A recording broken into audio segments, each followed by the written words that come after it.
afternoon. Today we going to presentation about the study of interlanguage. Me, Bernadetta Renata, and I am Rosali Gandhi, and I am Siti Samati. Okay. The first, we want to know about definition of language. Language is a social activity and such as it's a form of joint action. We do not speak or write in a vocal. We speak to communicate and to ensure that we success in communicating. We take the point of view or other into account. Although the primary function of language is communication, it might have acquired other function. The second, what is language and how did it originate? Language is a system. Language is a system of symbols and rules that enable us to communicate.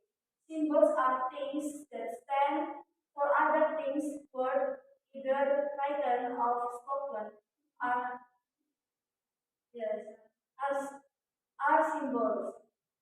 The rules specify how words are ordered to form sentence. We can describe language in a variety of ways.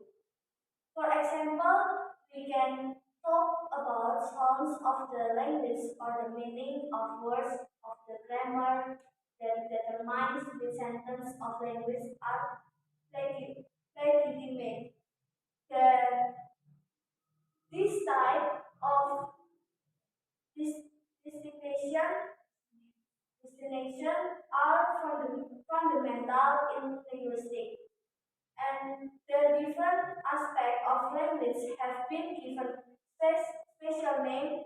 For example, semantic, syntax, morphology, pragmatic, phonetic, and phonology.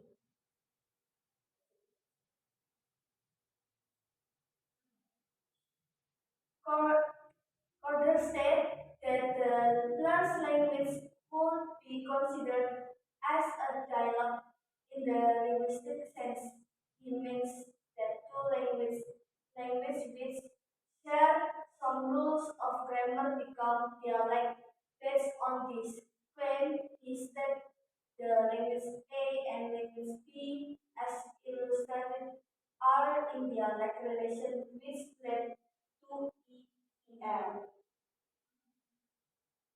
the language.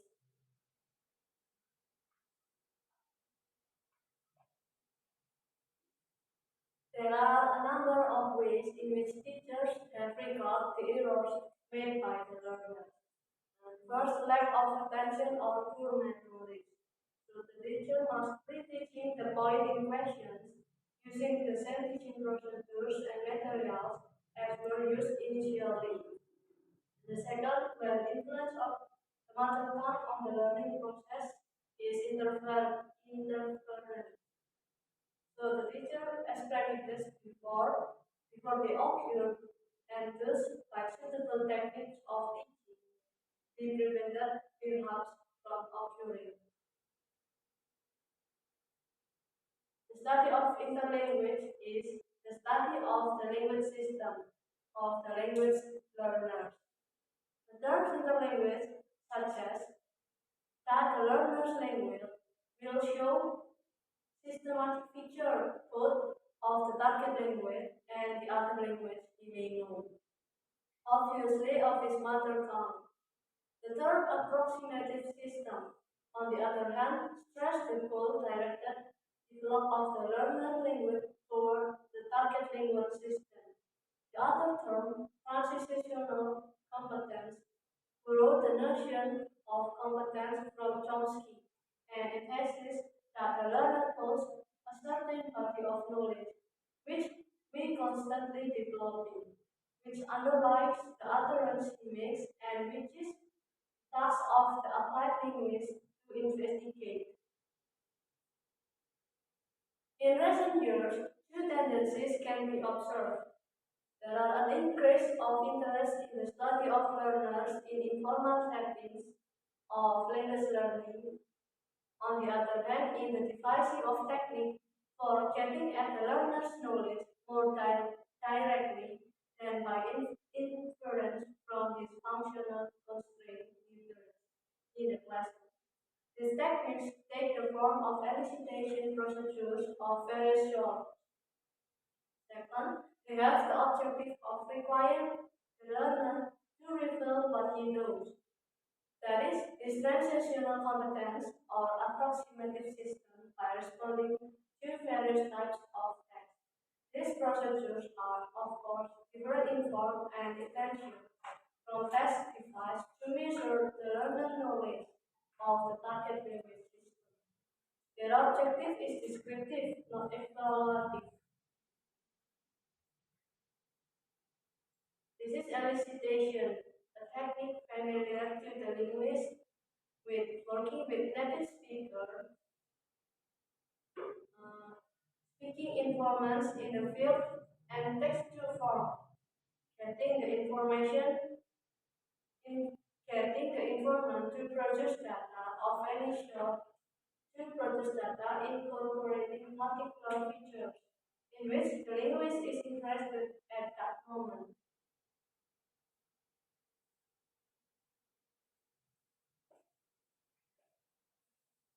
Okay. Uh, there are two types of elicitation. The first is elicitation is used where the investigator has not yet any well-formed hypothesis about the nature of the language it is investigating and merely requires raw data which to make a start. The first type of investigation corresponds to what is often called error analysis and is burned on any data elicited from the learner in or outside the classroom. And the second type is closely controlled procedure. Here, the linguist already has some preliminary hypothesis about the language system he is describing and wishes to test it. On the basis of this preliminary analysis, the investigator sets up specific hypotheses about the possible nature of the learner's approximative system, which he then attempts to test by means of controlled elicitation procedures.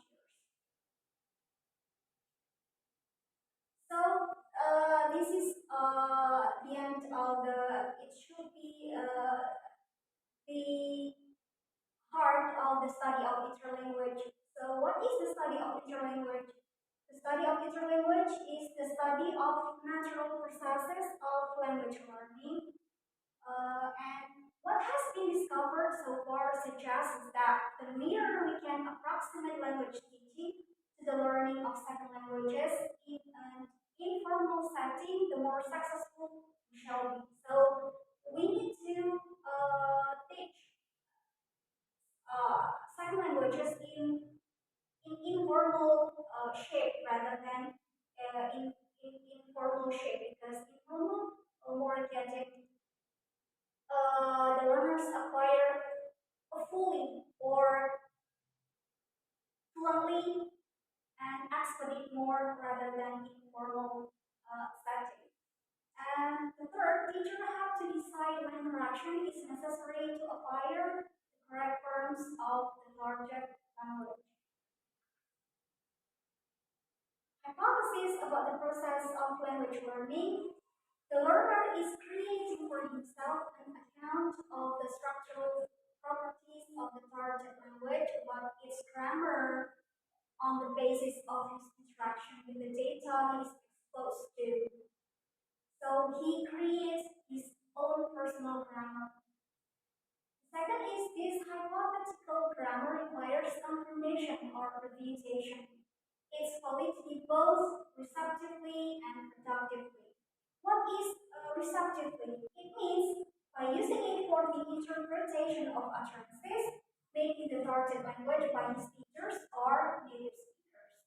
And productively means by using it to generate his own utterances, predicting that if it is correct, his interpretation will be plausible in the context and his utterances will be accepted without comment or misunderstanding. And the third is called the phenomenon of fossilization, where a learner's interlanguage ceases to develop however long he remains exposed to authentic data in the target language.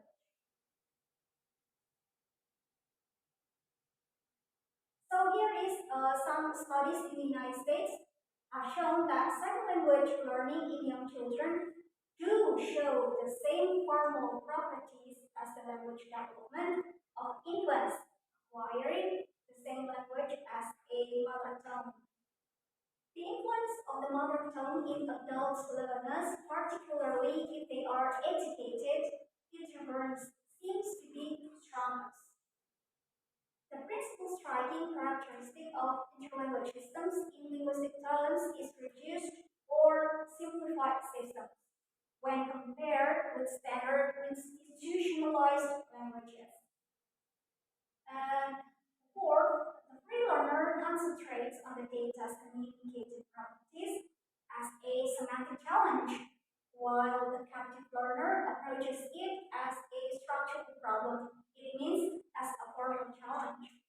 And fifth, vision language teaching must work with natural processes, facilitate and expedite learning. It means that the teachers and teaching materials must adapt to the learner rather than vice versa. So that's all our presentation for today. So do you have any questions? Yeah. On slide number 4,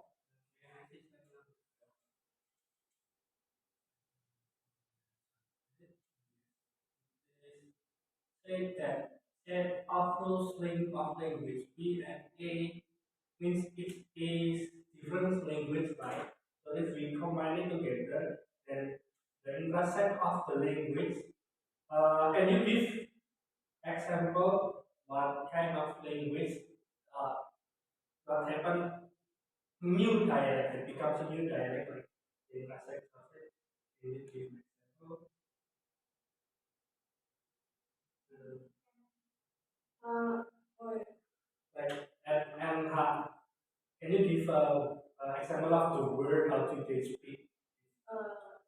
Becomes a new dialect. Language such as in Singapore, they use English and they combine with their dialect.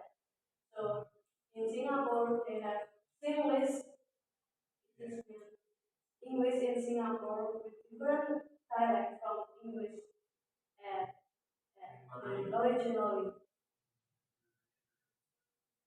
You give like the example of the word. How do they speak in Singapore language English?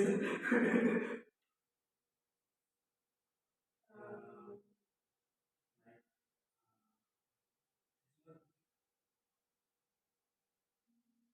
so it is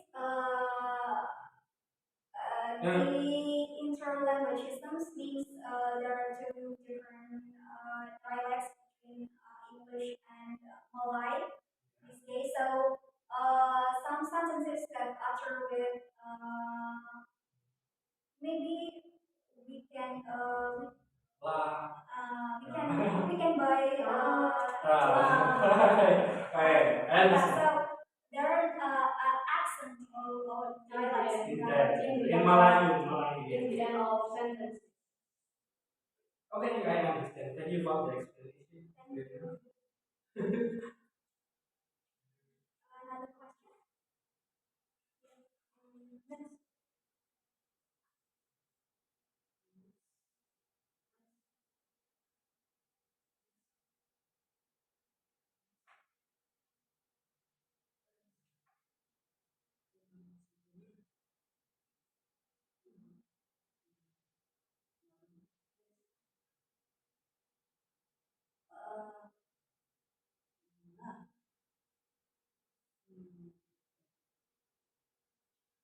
Uh, what are the characteristics of the language? The characteristic of study of interlanguage. First is there are two sets of two different languages course in this case. Like for example, Indonesia and English, so we can compare them the language system of these languages. And second is to how the process to acquire these languages, how to program or how to translate with the error analysis in it. So the learners can acquire the language in as-free way. I think that's the characteristics of the language. Thank you. Thank you. Thank you for joining our presentation today. Hopefully, you can give you can accept our